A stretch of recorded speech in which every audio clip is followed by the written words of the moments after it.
Hi everyone, welcome to our seminar. I don't remember how many we've done, but this is the second one of 2014, right? It's the third one of 2014. So we're happy you're here and anxious to learn about being healthy and wealthy. That we thought that would catch people's attention.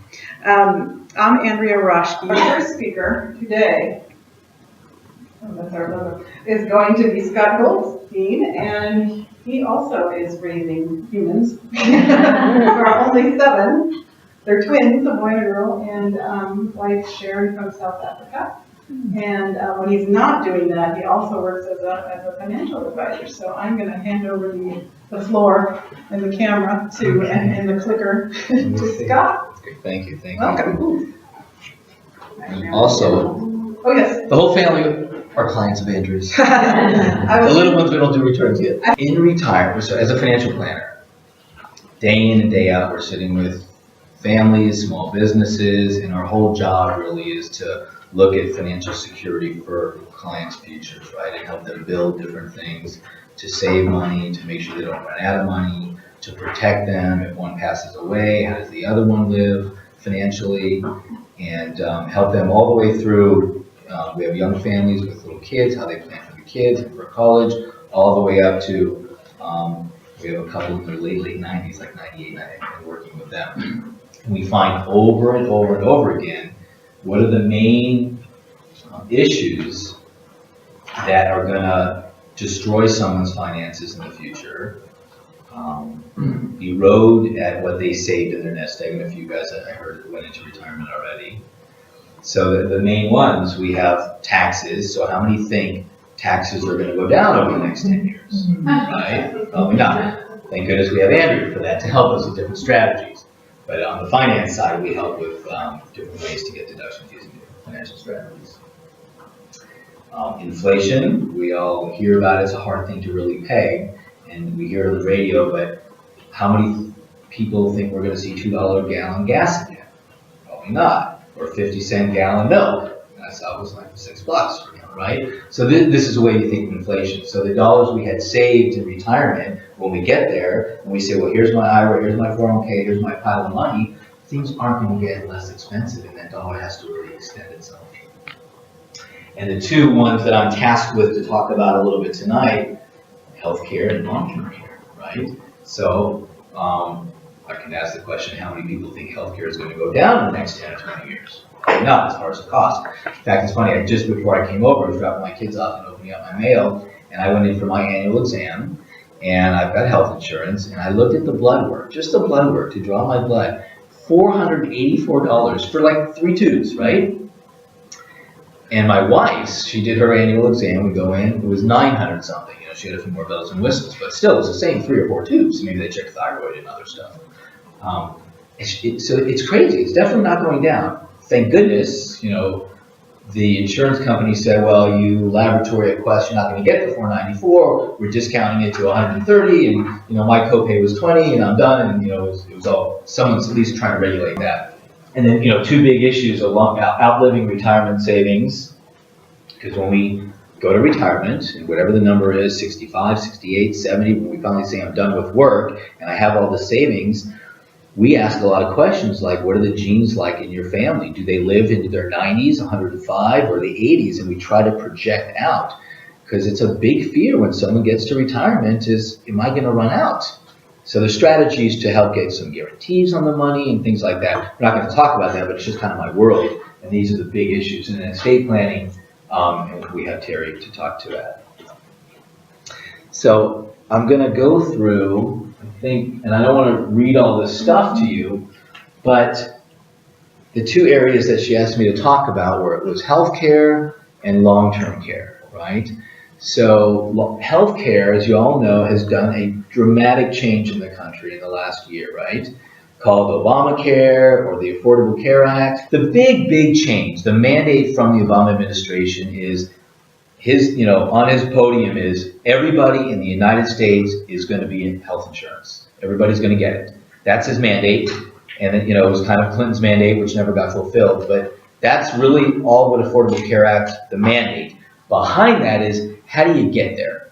So the big changes were everybody's eligible from now on because they're not being underwritten medically. So when you apply for health insurance, it's no longer, I had diabetes and I have a heart problem and this, and all those people weren't getting health insurance, right? That was the big problem.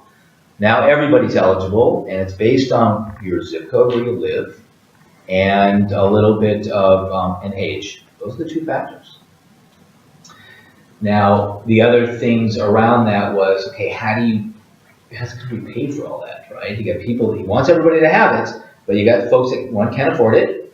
So how do you pay for that? And how do you pay for, if you're here living in whatever your zip code is, 91301 is me, and I have it, pretty healthy, young family, my next door neighbor, same zip code, let's just say for this case has leukemia or something. I don't, they're fine, but let's just say that. So we're gonna have the same premiums because it's just based on zip code and age. Let's say we're the same age.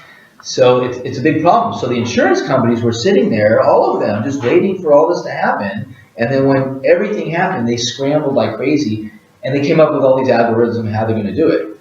The problem is, so everybody's gonna set, right, on my block, everybody that's applying, based on our kind of age and zip code, are all gonna have the same premiums. So what we've noticed, unfortunately, is all the premiums rose. And so I don't know if recently anybody's been shopping. So I did 2 of them today. I had a lady call, widowed I suppose, single, and needed health insurance just for herself. Another guy, small business, he and his wife, but there's a few other employees. Her just looking at her premiums, I'm putting in the data, the zip code, I'm like, wow, she's sticker shock.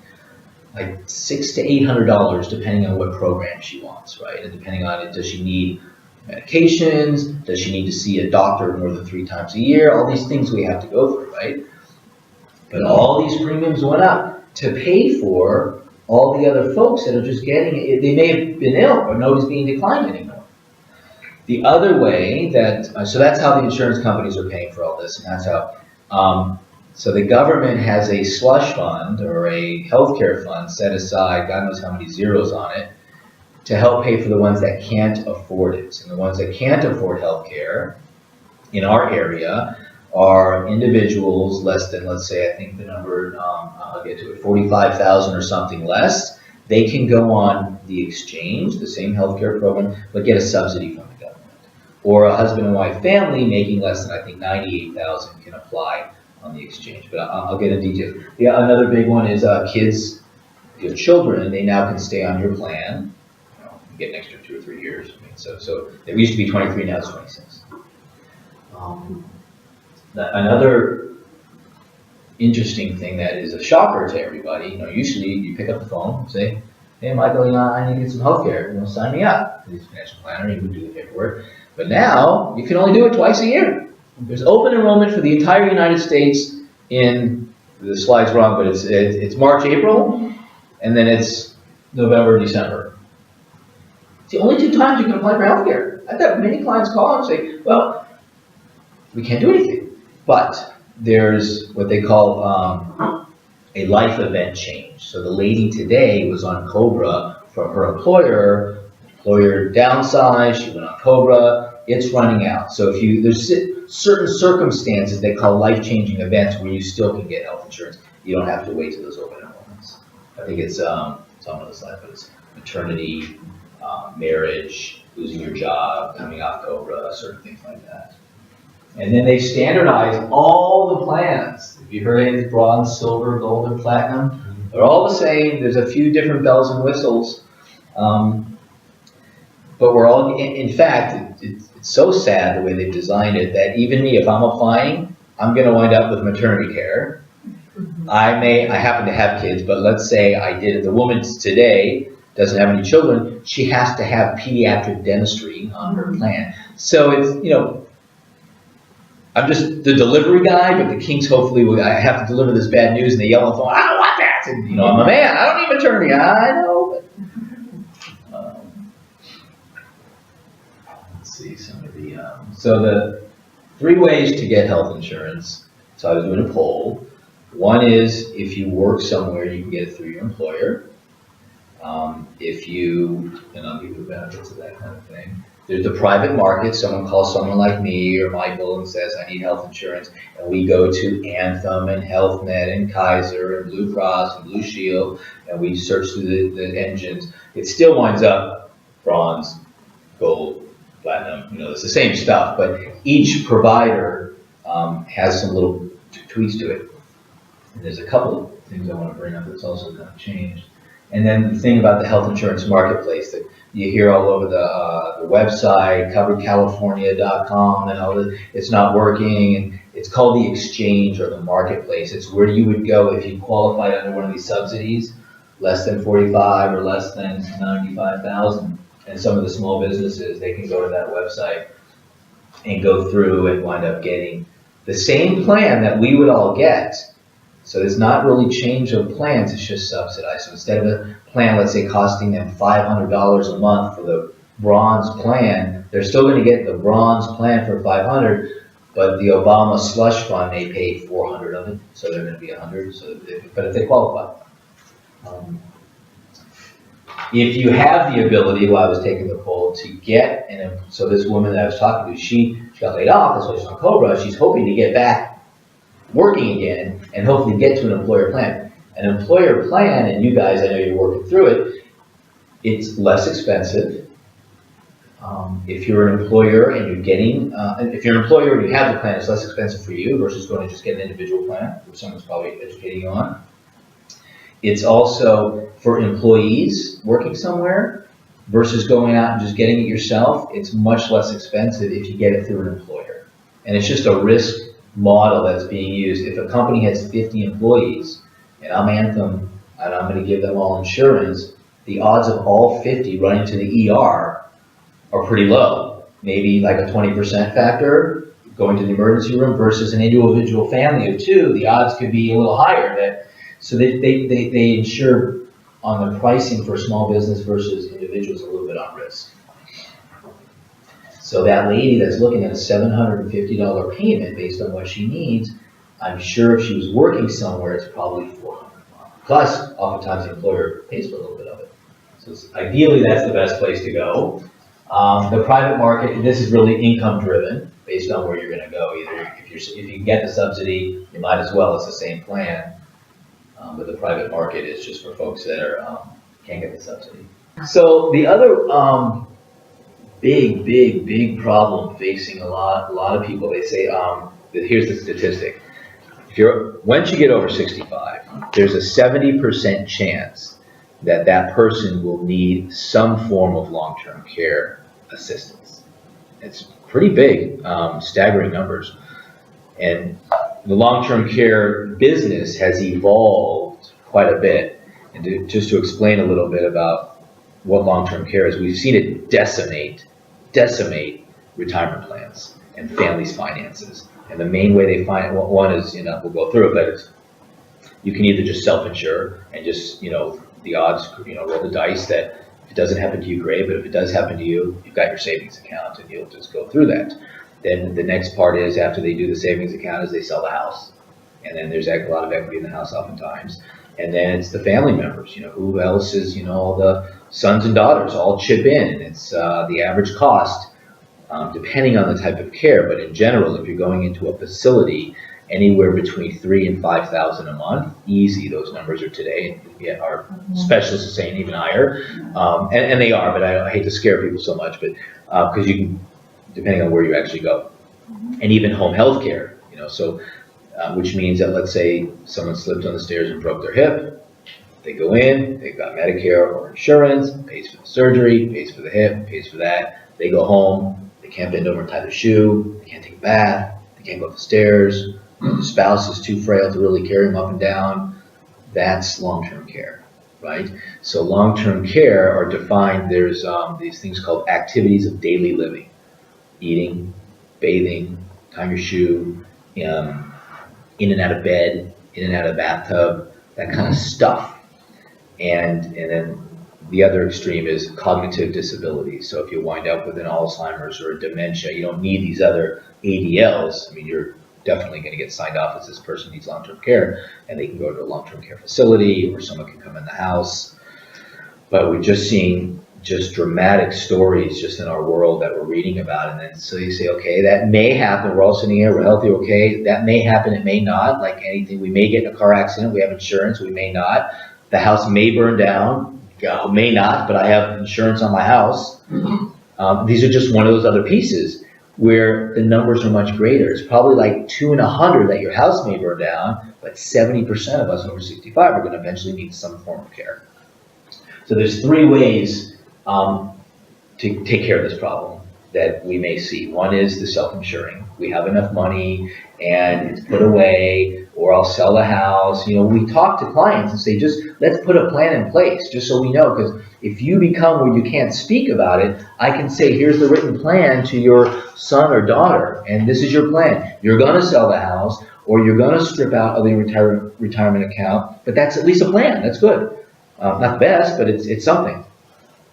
And then there's traditional long-term care insurance, which is you kind of pay as you go. You pay every month some sort of premium, and then you get, which is like car insurance, you pay every month or every year, and you get this pile of money that you can access for long-term care. And the third way is what we call the hybrid long-term savings. And thank God these things have come out. And I have a handout for you on that, attached to stapled on my. It's on, and we'll look at it in a second. Let me just cover it, and then I'll. You literally can take some money, let's say from a CD, 50 grand, 100 grand, or some of your retirement, and just peel a little bit away into this little savings account at the insurance company, and it's earmarked for long-term care. So let's say the illustration I have for you that's attached to my little bio, $100,000 you put into this account, it will give you $450,000 of long-term care needs. And it's amazing that this stuff has evolved based on the need in America. The insurance companies always react, and they came out with a great product. The good news about that is if you never, so at the beginning it wasn't such a great product, but now it's, well, if I don't need that long-term care, I put my 100 grand in there, well now, money back guarantee, you get all your money back, 100 grand back. It's brilliant. It's just like a CD, but a CD with 100,000 in there is not going to turn into 400,000 for long-term care. It's going to be 100. Maybe 2% interest. 101. Okay. So they always correlate it. The way we talk to clients is, it's CD money. It's money that, you've got your retirement money. It's a little bit of that money. Okay. And the other thing is, the third part was, okay, if I put it in, I use it for long-term care, great. I get this multiple. It's like a 4-to-1 multiple. If I don't use it, I get the money back. But what if I died? So they put a death benefit on it. So now the money goes to your heirs with a little bit of a bump. Then the last one is, and you probably talked about this more, is the whole Medicaid welfare part of it is that to get on state support for long-term care, there's some rules that, and it's not 100% clear because a lot of my clients aren't dealing with that, but somewhere your assets have to be depleted or moved over, and a certain amount that can be left. But it's really for the ones that don't have any capacity to do anything. The state's not going to, I don't think, leave you on the street. But you'll wind up in a probably less desirable facility. And there's some folks nodding heads that you probably can talk to that, maybe parents or grandparents, but Friend, yeah. So if you have the means, and then people always say, well, how do you decide between the two? And they're both fine. Either you pay as you go or the savings account. The pay as you go thing, the problem is you really don't get your money back. But not everybody has 30 grand, 50 grand, 100 grand in a CD to put in something like the savings account. So they have to go the other way. If you're both flush and you can do the monthly premiums or that, we just kind of run some analyses and just try to figure it out. So, people like it. You put money in. If you don't use it, you want your money back. That's why this little savings account hybrid product is growing in the marketplace. They good? Everybody any questions on long-term care? And does it help? Okay. Good. All right. I was shaking my head so many times because I have a mother-in-law in a facility, $7 grand a month, by the way. She had long-term care that ran out after 5 years, and she's been there for 7. And so it's it's coming out of her savings. And luckily, she had a home that she sold, but it's $7,000 a month. It eats up the savings pretty quickly, so it's good to plan ahead and have options available. And I also had a different parent that was in a state home, so you don't want to do that. The $7,000 home is much nicer, believe me. Okay, enough about that. Terry Hilliard is our next speaker.